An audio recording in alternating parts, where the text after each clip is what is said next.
Welcome to Off Screen. I'm Van Connor. And I'm Becks Perfect. Are we getting cinematic on your couch? I think so. Boom, as you would say, Miss Perfect. Boom.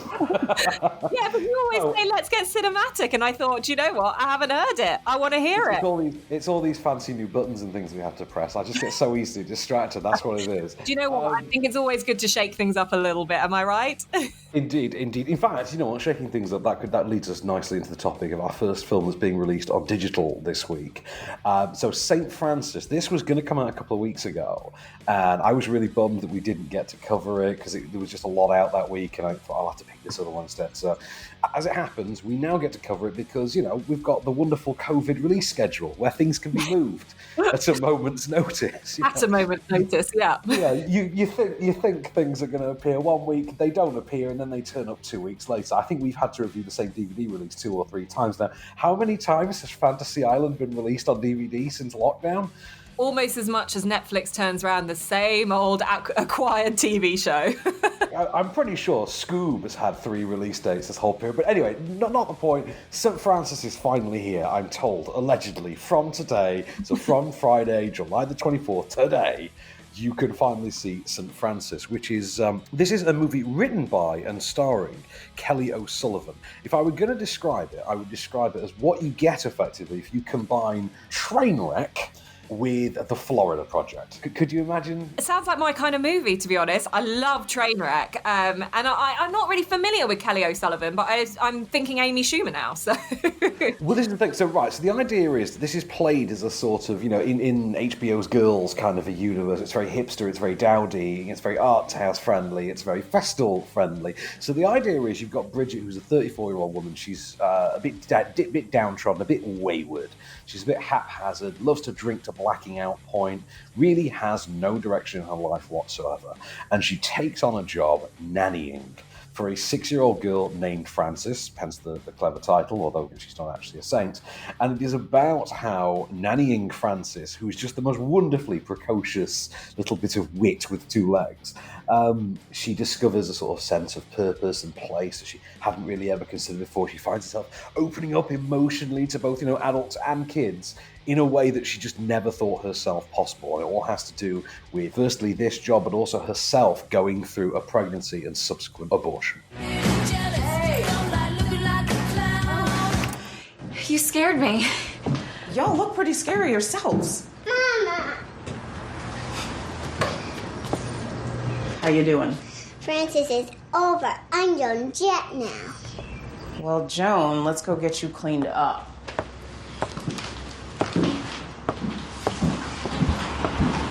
It's not coming off. I think it's waterproof. Did you use your mascara on her? You really shouldn't have done that because Franny had pink eye this weekend. Pink eye means they got poop in your eye. Yes, it does. I can never get her to nap. I don't give her a choice.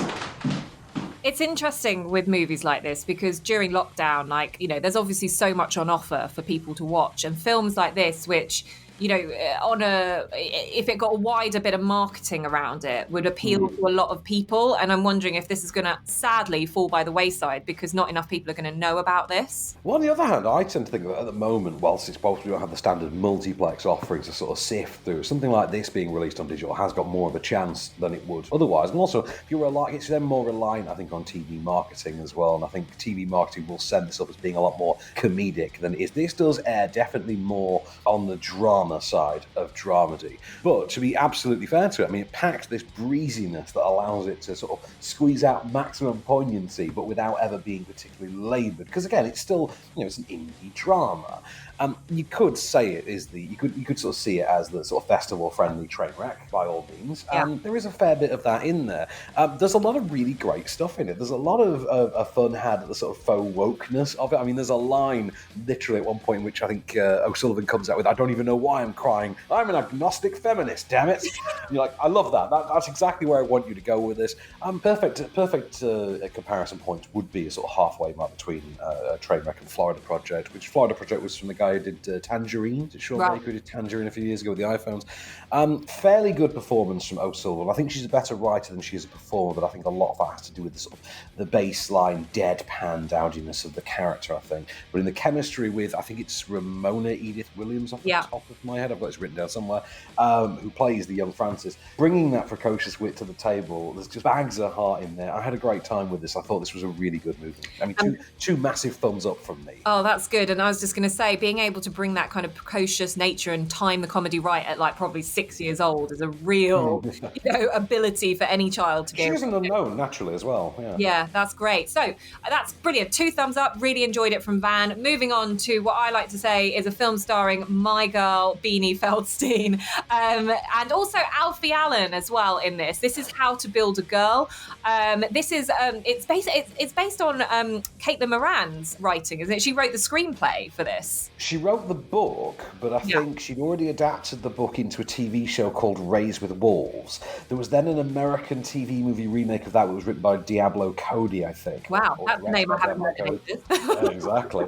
And now she's taking another stab at getting this done for the screen. So they've got Feldstein in sort of a fighting with my family setup. Yeah. In a way, where she comes from the sort of working class home. She's got the wacky character parent. You've of course got to have someone funny as the dad. So they've got Paddy Considine as the sort of musician dad. You've got Sarah Soleimani as the postnatally depression-stricken mum, and of course it's Beanie Feldstein being a sort of fictionalized Caitlin Moran, as it were, going out to become the big writer.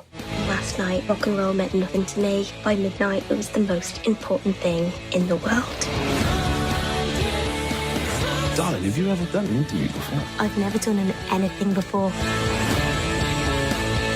These are the places you come where you can dance and scream and be with your own kind, where everything is possible.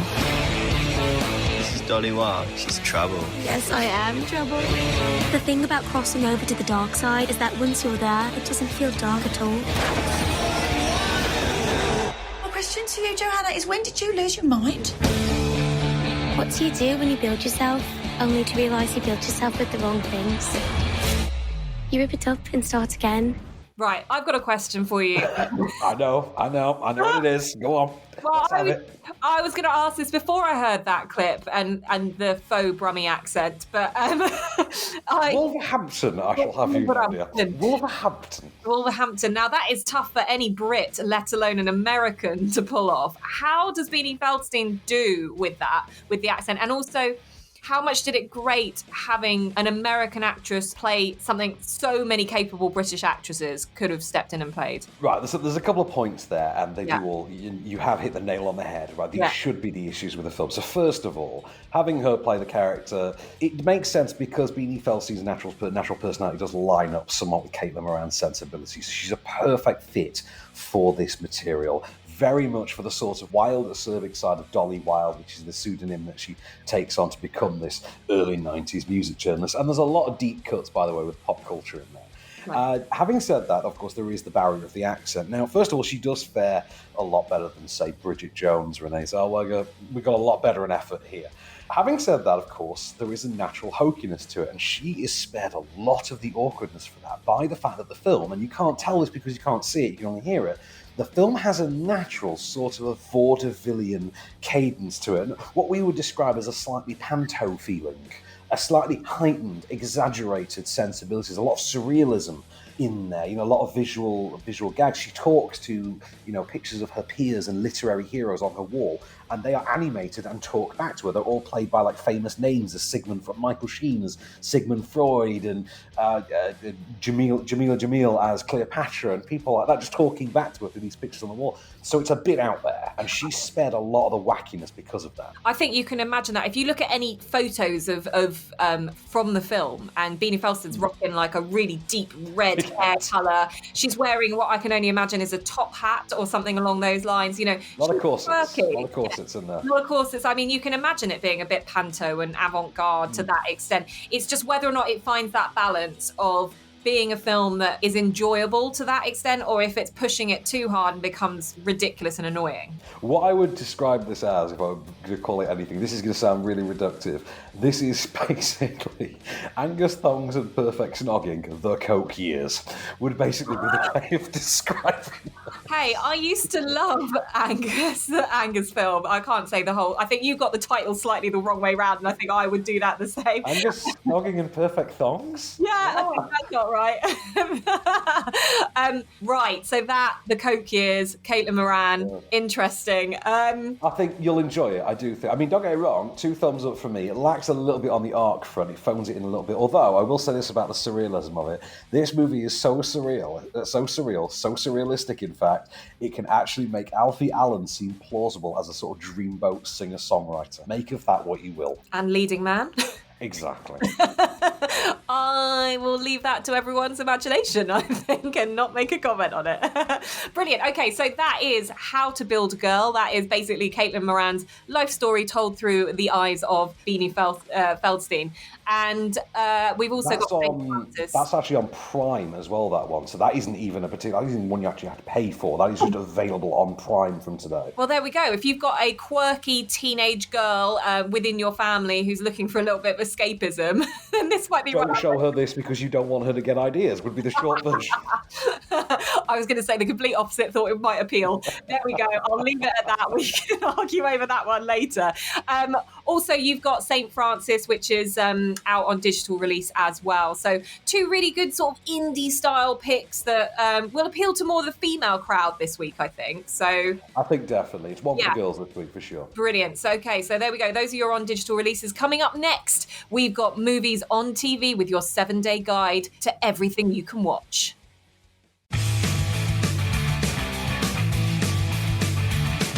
Welcome back to Offscreen. This is your Movies on Freeview, the first part of it. So everything you can watch on your telly box from the comfort of your own home. And I'm telling you what, we're going to kick off with an absolute whopper of an animated movie, which I love to this day and I think is absolutely brilliant. Call it what you want. It's called either Zootopia or Zootropolis, whichever. It's like potato, but wherever you are in the world, it's whichever one applies to you. It's on BBC One at 5 p.m. on Saturday. Van, this is honestly it's the animated movie that I benchmark other animated movies against.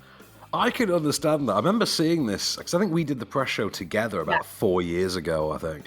And am I right in thinking this is the one we sat with Alex Zane and just start rolling out of our chairs like gibbons at the whole sloth at the DMV thing, I think. For me, this movie's like the actual animated equivalent of Who Framed Roger Rabbit. This idea of, one world encroaching on the other. I think Onward tried to ape this a little bit this year, but didn't quite manage it as successfully. But I think this is a corker, and it all has to do with that really witty chemistry between, I think it's Jennifer Goodwin as Officer Hops and was Jason Bateman as the wily fox. I thought that was a really great pairing. I really like that sort of noir detective element going on here. I think we have a clip of some of the procedural elements of is it Captain Idris Elba? Yeah, just play it, Van. Just play it. Everyone will love it.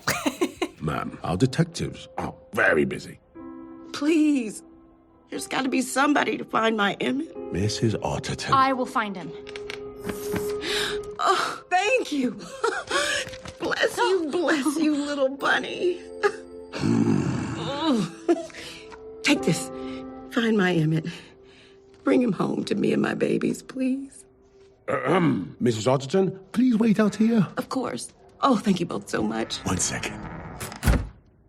You're fired. What? Why? Insubordination. Now, I'm going to open this door and you're going to tell that otter you're a former meter maid with delusions of grandeur who will not be taking the case. I just heard Officer Hops is taking the case. Assistant Mayor Bellwether. The Mammal Inclusion Initiative is really starting to pay off. Mayor Lionheart is just going to be so just. No, let's not tell the mayor just yet. And I sent it, and it is done, so I did do that. Right. I always say that when you're going to do an animated feature well, what you need is great visuals for the kids. You need it to be a storyline that appeals to kids, but also has all of those adult Easter eggs, should we say, the funny bits, the bits that... Oh, there's some great ones. Yeah, the ones that make you snigger. And it's got to work well for both adults and children in general. And this nails it on every count. The fact that, as we were saying earlier, we were rolling in the aisles laughing at this movie. It's beyond any sort of Pixar or, you know, Disney kind of movie that I've watched in recent years that has allowed to evoke that kind of emotion. And it's just phenomenal.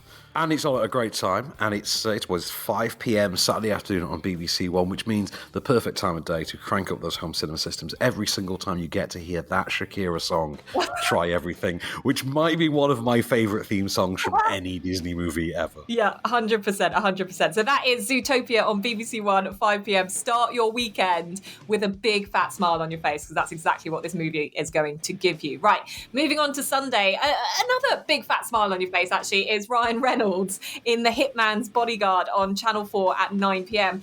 I'm just going to say, I'll let you talk about this one, Van, but just to start off, I went in thinking this was going to be horrendous. And it really, yeah. No, I mean, supposedly we were going to have a sequel to this out at the end of the summer that was going to be The Hitman's Wife's Bodyguard with Sam Jackson, Ryan Reynolds and Salma Hayek all returning. Yeah. No word on Elodie Young now that the whole Marvel Netflix universe has fallen through. I don't think she has much of a career to currently look forward to. But, so this is the instigator, this is the original. Ryan Reynolds is the disgraced former bodyguard who is hired as executive protection for a government witness who happens to be the world's foremost assassin, played by Sam Jackson. He has to escort him to testify at The Hague against a war criminal played by Gary Oldman, who has dispatched his goons to attempt to take the pair out. So what you've effectively got is Midnight Run with lots of F-bombs and a sequence in which they have to hitch a lift with a bunch of nuns across the Alps.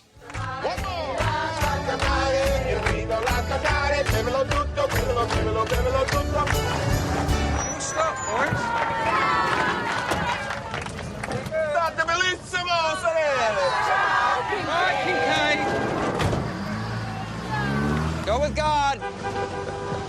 This man's killed over 150 people. 250, easy. So, like, when this movie came out, I remember thinking this is kind of the height of Reynolds' fame, sort of post-Deadpool, things like that. And I was like, oh no, he's signed himself on to essentially that middle-of-the-road, almost buddy cop comedy style movie that's going to just tank. And I'm really pleased. Like, you mentioned an amazing cast in there: Samuel L. Jackson, Salma Hayek, Gary Oldman, alongside it, and all of them together make a really enjoyable movie. Yeah, it's quite a fun, flighty, foul-mouthed, action thriller. I really enjoyed it. I mean, there's a lot of fun to be had when Salma Hayek enters the fray, when you get a hint of the relationship between her and Sam Jackson. I'm really looking forward to a sequel just to see more of that, to be really honest. But yeah, it worked for me on the action sequences. I had a great time. There's a lot of fun going on with it, a lot of laughs. There's some actually surprisingly funny action beats within the sort of fight scenes. Lots of very Indiana Jones-esque humor, utilitarian, making do and improvising with things. Great time. You can see that for yourself Sunday night, 9 p.m. on Channel 4, which of course takes us over to Monday. And an action, were you asking me about this? You haven't seen Metro, I believe. No, I haven't, but it is on ITV4 at 10:35 p.m, so a little bit of a late one for a Monday. But you were saying, like, I had no idea where to place this in terms of genres. You mentioned comedy. So this is an action thriller from 1997. This is after Eddie Murphy staged his first comeback. So Eddie Murphy staged his first comeback with The Nutty Professor in 1996, and then followed it up with this. Now, the expectation... 97 or 98, because I think there's this and Dr. Dolittle around a similar time. So the idea was Eddie Murphy was trying to balance the family-friendly entertainer he would become with an attempt at getting back to being the R-rated action comedy star that he was. And that's what this film represented. It didn't pan out. It's become a bit of a cult hit on video and on DVD, Laserdisc, things like that. It's echoed through the years, but it faded away at the time. He plays Scott Roper, a San Francisco hostage negotiator who finds himself drawn into an investigation into the murder of his partner and having to rely on his quick mouth and even sharper skills to take down a murderous, psychotic villain known as, as Corder, and he's played by Michael Wincott from Robin Hood, Prince of Thieves. Hey! Now that is one for the front page. Now what are you doing coming down here and torturing me? You know I'm in love with you. Don't start. Tell me not to start. Look, Ronnie, that baseball player that you're running around with, that guy's bad news. Ronnie, let's think about this. He makes about $2 million a year. Really nice guy. And he worships me. Well, I worship you too. Scott, you worship the bookie. No, forget that. Listen, what's this guy's name? Greg. Well, I read that Greg's knees are blown out. You know, in 10 years, you're going to be pushing him around in a wheelchair. A lot of hills in this town. You know what I think? I think you only want me back because you can't have me. Now, I think, you want to know what I think? I think, how has there been a movie from 1997 starring Eddie Murphy that I haven't watched? What is going on? I think if you watch it, you'll have a surprisingly good time with it. It works. It works pretty well. There's some pretty decent one-liners. There's some great Eddie Murphy firing off like he does kind of moments. He's got a good sort of buddy interplay with Michael Rappaport as a SWAT team guy who wants to train up to be a hostage negotiator himself. So Eddie Murphy has to teach him all his skills and things. There's some quite good stuff in there, but a lot of it is just how menacing a villain Michael Wincott is. And anyone who's seen, Three Musketeers from '93, The Crow, things like that, knows just how delicious a villain he can be. But you can see that for yourself Monday night, ITV4 at 10:35. I recommend it. It's a good time, I think. Brilliant. Okay, so coming up next, we're going to be back with you on the couch with even more movies to watch on Freeview, so don't go anywhere.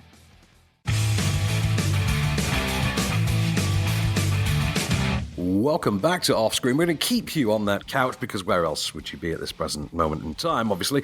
But we're going to keep you there with some more offerings on Freeview. Over to Tuesday night then, Miss Perfect. I love a good horror remake. As you know, the schlockier the better, the trashier even better. Yeah.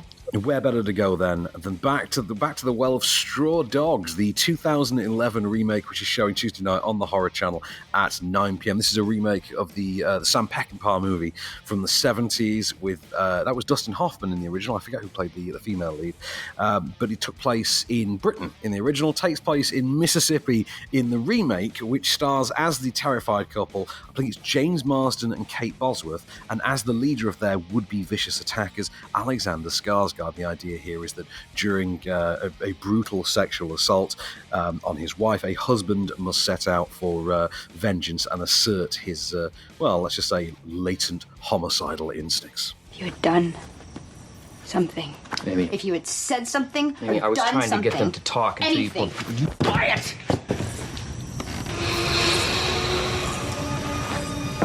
Okay. Easy.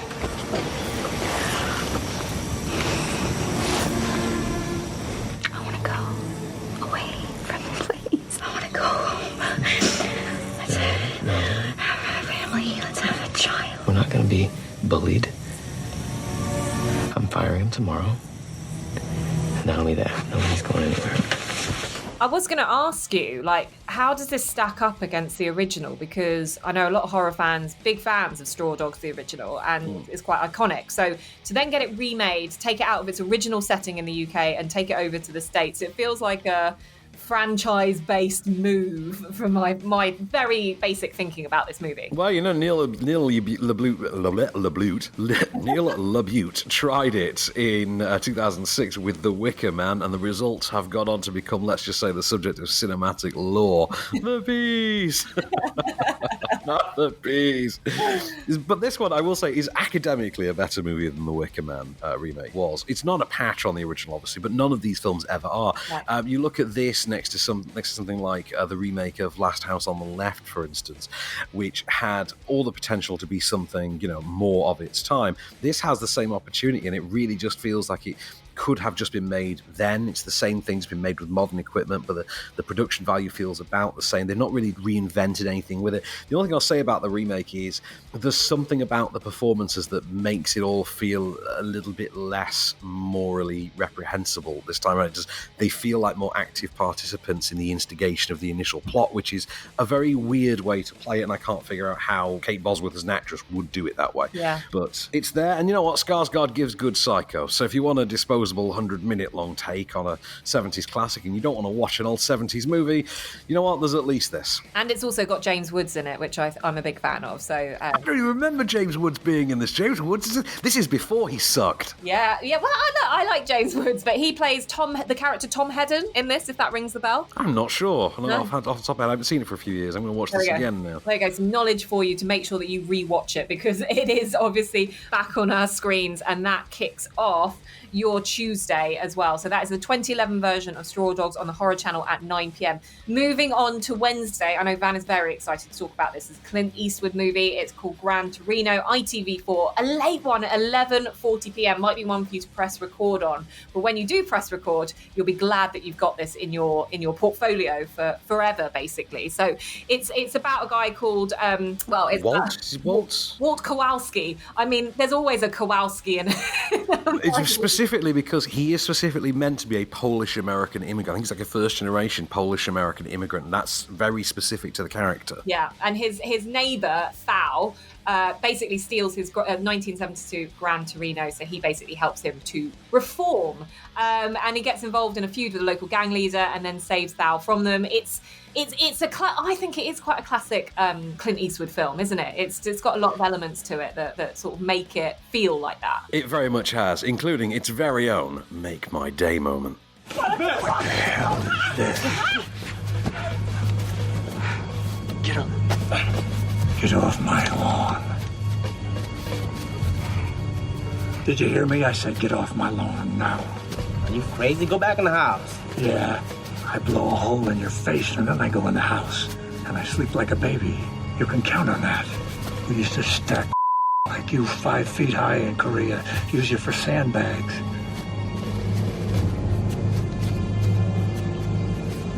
Okay. Well, you better watch your back. It's creepy. So this movie came out in 2008, and I think this is right. Is this Clint Eastwood's last acting role? No, he's done a few in the years since. I think there's like The Trouble with the Curve and things like that have come in years since, because I've been reviewing since 2011. I know I've reviewed at least 2 Clint Eastwood movies. When this began life, there was a rumour that this was actually the drama that was going to end the Dirty Harry character. This was going to be what became the Dirty Harry, in a sort of way that we would now call the Logan movie or something like that. That was going to be. It's not, but it's absolutely brilliant. Amazing performance from Get Off My Lawn. Harrison Ford mode Clint Eastwood, and a great supporting cast of relative unknowns in there as members of the Hmong community who you don't really ever see depicted in movies, and it was interesting to see that side of Asian culture actually explored in a mainstream movie. The way it deals with race, I think, is actually quite brilliant, and the way they utilise his age and generational gap to overcome it, I think that's really, really good. If you've never seen Gran Torino, absolutely see Gran Torino, and you can on Wednesday on ITV4 at 11:40 p.m. Yeah, it also stars his son as well, Scott Eastwood as well. Yes, Scotty's in this because he starts appearing in all his dad's movies, doesn't he, around this time? It's a nice way to get your foot in the door for acting. Indeed. Moving on, so on Thursday we've got the film The Post on 4/7 at 9 p.m. Now, if you guys were fans of films like Spotlight, you will have been excited about this when it came out. It kind of follows a similar sort of feel. It stars Tom Hanks and Meryl Streep, slightly pipped to the post from all the awards buzz from To the Post. Actually, I'll credit you with that one, Van, because we did have a little chat whilst we were off air about that. Hang on, did I say that and not realise? Yeah. Damn it, I'm slipping in my old age. Well, this is a Steven Spielberg film. It's kind of, it's set in the 1970s, so it feels very retro. It follows the publisher Catherine and her in-editor-chief Ben, who basically, they put their careers on the line to uncover like this secret about the Vietnam War, which was going on for decades. And it was the Pentagon Papers and how that all came to precede Watergate and what would effectively be the end of the Nixon administration. But it wasn't a job that came easy by any stretch of the imagination. It's not the full report, but it's over 4,000 pages of it. Huh. Are these in order? I don't think so. There are no page numbers. Yeah, that's where the top secret stamps were. My source had to cut them off. We're supposed to retire on Friday. Ben, how are we supposed to comb through 4,000 pages? They're not even loosely organized? The Times had 3 months. There's no way we can possibly He's get right. this many. We got less than 8 hours. We could shoot for City, then we'd have 10. Hey, for the last 6 years, we've been playing catch-up, and now, thanks to the President of the United States, we have the goods. We don't have any competition. There's dozens of stories in here. The Times has barely scratched the surface. We have 10 hours till the deadline, so we dig in. I can see the appeal to make this, obviously, for Spielberg, for Hanks, and Meryl Streep, because this has got all the ingredients there for an Oscar triumph. The film doesn't quite get there, though, because, like you said, it was pipped to that post by Spotlight, which is an incredible movie. This just is not Spotlight. This isn't half as good as Spotlight, but you know what? It's still a pretty solid drama, and it's a solid enough Spielberg movie. I would call it one of the lesser, more forgettable Spielberg movies, but I say that as someone that would put things like Catch Me If You Can in that category anyway. I think that's fair, though. I found this quite forgettable. I sort of looked at it on our list and was like, oh, yeah, I do remember that film. You remember it, but yeah. Yeah, but do you know what? It didn't do too badly. It did go, it's 19 major nominations in 2018. So, across the board. So it did all right. But that is one to watch. If you do like films like Spotlight, it's definitely one for you. So that's your Thursday night. Now, I'm going to kick off into Friday here with your big Friday night movie. And this is one that's, I suppose, especially poignant because it's our Van's birthday on next Friday. So this will be my TV viewing on my birthday. Yeah, so happy birthday to you and enjoy Blade 2. Oh, did a little haiku there for you.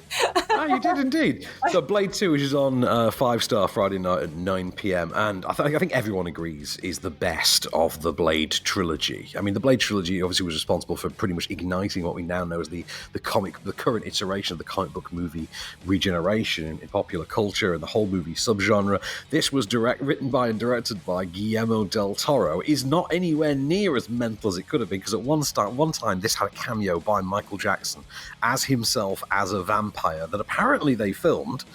And it was originally called Blade 2 Blood Hunt. It sees Blade team up with the vampires, with an elite team of anti-Blade vampires, like special commandos that have been recruited and trained specifically to hunt him. He now has to lead them to take out Jared Nomak, the leader of a new subsect of the vampiric strain known as the Reapers. From now on, we work as a unit. You'll be taking orders from me. Any questions?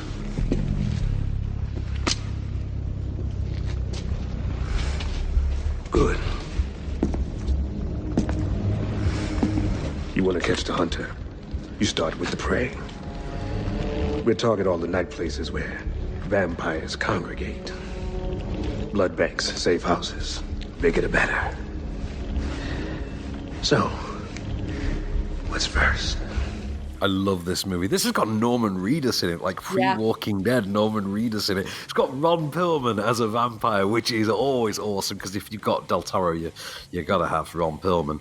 But great movie. I love this one. I also just want to say it's also got Chris Christopherson in it as well. It has indeed. And the villain is none other than a then villain of every action movie going, Luke Goss. I love this, the Bros brothers doing it again. Indeed. But I can't recommend that one highly enough. That is a hell of an actioner to watch on a Friday. It's the ultimate beer and pizza movie. I wouldn't say you particularly need to have seen the first one to get it. They kind of have a previously on Blade kind of bit at the beginning, but it's got a hell of an opening sequence with a bunch of vamps on motorcycles and Blade doing his backflips. Absolutely unmissable stuff. Guillermo del Toro doing a very popcorn-friendly action flick, as he would years later with Pacific Rim. Do not miss it. 5-star, 9 p.m. next Friday night.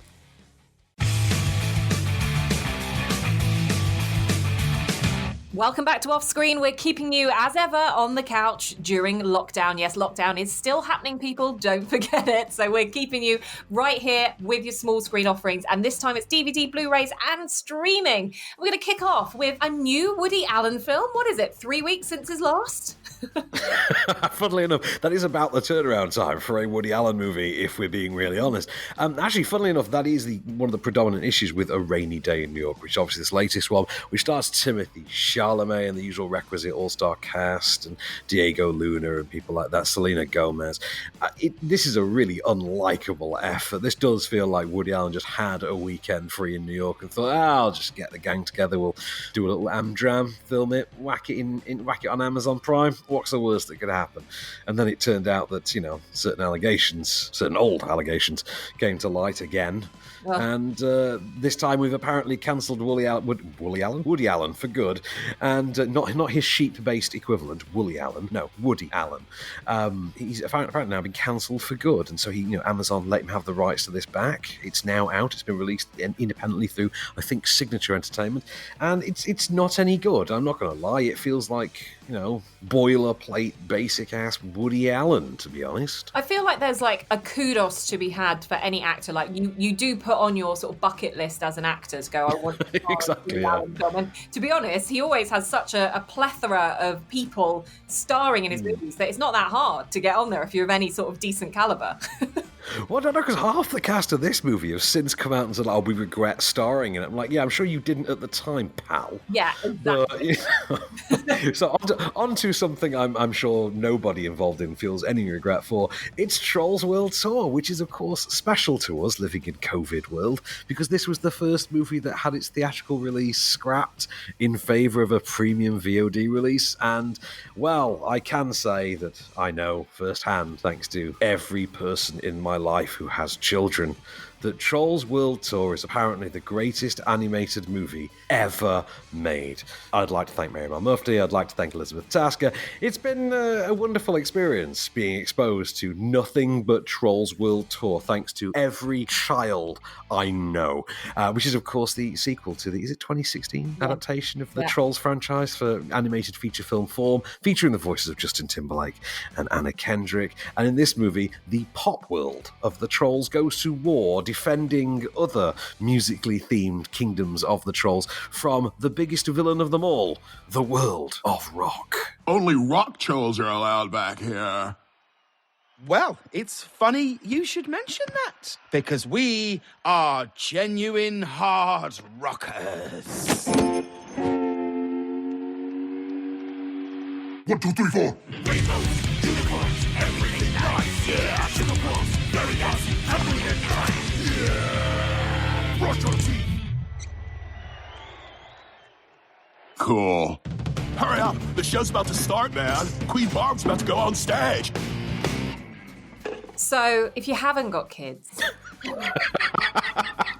If you haven't got kids, spare yourself. I didn't mind the first one. It's worth saying I didn't mind the first I could not bear this movie. I struggled through it because it was one we had to watch. But do you know what? In terms of video on demand, it smashed it, didn't it? This is like one of the most successful ones ever, isn't it? It's like Universal's most successful of all time, I think, in terms of VOD. This might be given the pedestal of being the game-changing movie for people thinking that cinemas may no longer be the way to watch things because video on demand. This could be a treasure. We don't know. And it could be because of Trolls World Tour. I don't know what to say on that. Well, actually, I know Scoob got moved to VOD because of this movie, and I know SpongeBob Sponge on the Run or whatever, that got pulled, and that's going to CBS All Access or whatever it is next year.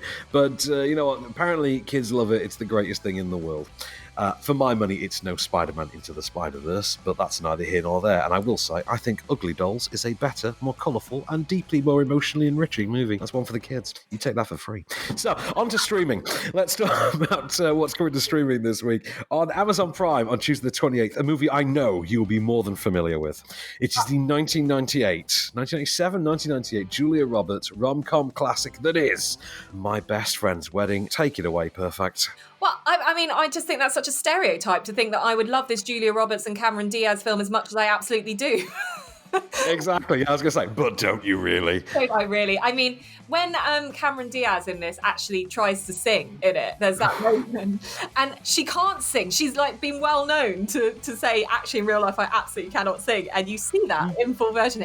It's a great movie. It's a girls' movie. This is your Friday night film with the girls. Like right now, if you can watch it on a projector screen in your garden on a nice Friday night and have the girls round at a socially distanced pace and have some bottles of wine to share between you, you, it's the perfect movie to do something like that with. An oldie but a goodie is all I'm going to say. Absolutely true. I think it made a lot of women fall strangely in love with Rupert Everett, if memory serves, I think, around the time. What a dead end that is. Yeah, I think you're barking at the wrong tree on that one. But I will say this, if you watch this movie now, it is insanely problematic when you get to certain elements of the logistics of it. Isn't everything from the late 90s, early 2000s, let's be honest. Oh, I mean, just on one level, there's this whole, if we're not married by this age, we'll get together thing. They're 29. You know what I mean? That's nothing. That is nothing. But, I think we all made pacts with our mates about that. They ridicule Cameron Diaz for being, so young. She's 20. Oh, my goodness. Yeah, okay. There's this whole thing about her giving up college for her marriage and stuff. Stop ruining it for me. It's a classic. Okay, we're going to move on, right? Because we're going to move on. You and I are going to get into fisticuffs about this. Fair. Moving on to Shia LaBeouf now. There was a little bit of contention over this next movie, which is Honey. There was. Yeah, because I said, I've seen this. And then I went, no, I haven't seen this, but I have seen a Shia LaBeouf film with the word honey in it. And that was American Honey, which was out a few years ago and I saw it at the London Film. I think that was the one, that might have been the one before this. Yeah. So he's gone from American Honey to Honey Boy. So it was a Honey Girl in the last one. This time it's Honey Boy. This is based on his own upbringing as well. So he plays his own father in a movie that can only be described as, public therapy. As a young, there is a young boy playing his own younger self, child actor extraordinaire. And it's about the sort of cantankerous relationship he has with his father, his father's substance abuse, his relationship with his mother, etc. Do you know what? Not bad. Pretty good performance from Shia LaBeouf. Once you get over the innate vanity of it, it all makes sense. And I think I said this at the time when we talked about it, if there's even a nugget of truth in some of the things his dad is depicted as getting up to in this movie, I think we can safely finally explain away all of Shia LaBeouf's weirdness. Yeah, why he likes to wear a paper bag on his head. Exactly. And Lucas Hedges is in this movie as well, isn't he? Lucas Hedges is in it as the sort of adult incarnation of Shia LaBeouf. So there is that sort of, it is set in two time periods. He's in rehab in his sort of 20s, reflecting back on his childhood years.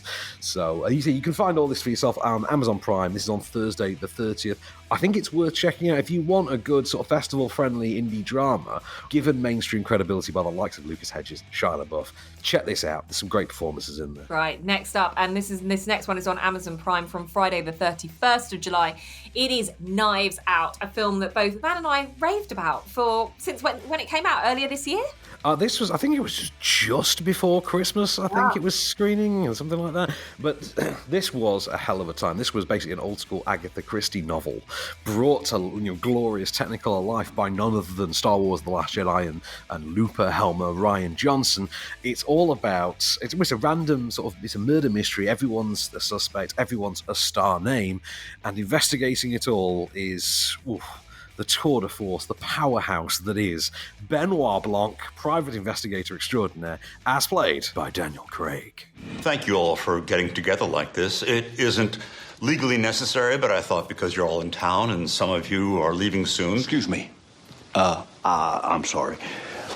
Ladies and gentlemen, I would like to gently request that you all stay in town until the investigation is completed. Well, he's gently requesting, but I'm going to have to make that an order. No one move until we figure this all out. What? Can we ask why? Has something changed? No. No, it hasn't changed, or no, we can't ask? Mr. Stevens, you may continue. Who needs to be James Bond when you can be Benoit Blanc? We're getting that sequel, apparently. I can't wait. Yeah, I cannot wait. This is like Cluedo on the big screen for you. It is so much fun. So this is the thing that you want to tune into. It's on Amazon Prime from Friday the 31st of July. That rounds up our home entertainment and video on demand, DVD, Blu-rays, and streaming offerings for you. So it's another week full of great movies to watch on any way, shape, or form that you fancy, except going to the cinema. So for us, this is a wrap up for this week. We'll be back with you with more great movies for your 7-day guide to everything movies next week. And for now, I've been Becks Perfect. I've been Van Connor, and we shall return.